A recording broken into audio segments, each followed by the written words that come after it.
We're in Berachot, in Yaakov, Berachot. This section is called "A Soul is a Reflection of God." So Rabbi Shimi ben Ukva, some say Mar Ukva, was very often in the company of Rabbi Shimon ben Pazi, and he used to organize the various agadot.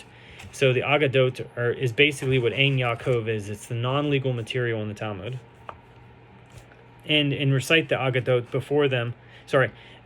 Recite them, meaning the agadot, before Rabbi Yehoshua ben Levi. While he was doing this, he asked Rabbi Shimon ben Pazi, "What is the meaning of the verse, 'Bless God, O my soul, and all that is in me, bless his holy name'?" Psalm 103, verse 1. Rabbi Shimon ben Pazi replied, "Let me show you how the ways of the Holy One, blessed be he, are different from the ways of man who is flesh and blood. A man is capable of drawing a picture on the wall, but he cannot give it soul and spirit, bowels, and intestines. But the Holy One, blessed be he, is not so.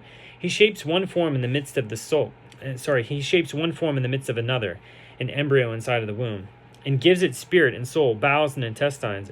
And that is what Hannah meant when she said, "There is no Holy One like our God. Truly there is none beside you. There is no tzor, there's no rock like our God." 1 Samuel 2:2. What does "there is no tzor like our God" mean?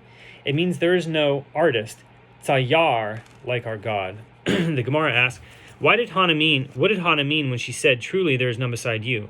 Rabbi Yehuda ben Manasseh says, don't read "there is none biltecha beside you." Read instead, levolotecha, there is nothing that can outlive you. For the ways of the Holy One, blessed be he, are not like the ways of man.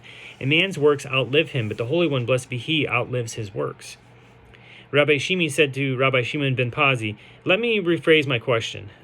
This is what I meant to ask. David mentions the words, 'Bless God, O my soul,' in 5 verses. Now I wonder, what do these 5 verses correspond to?" And Rabbi Shimon ben Pazi answered, "They correspond to the Holy One, blessed be he, in the soul. This manifests itself in the following 5 analogies. Just as the Holy One, blessed be he, fills the whole world, so does the soul fill the body. Just as the Holy One, blessed be he, sees but cannot be seen, so does the soul see but cannot be seen. Just as the Holy One, blessed be he, nourishes the whole world, and so does the soul nourish the whole body. Just as the Holy One, blessed be he, is pure, so the soul is pure. Just as the Holy One, blessed be he, dwells in the innermost chambers, so does the soul dwell in the innermost chambers.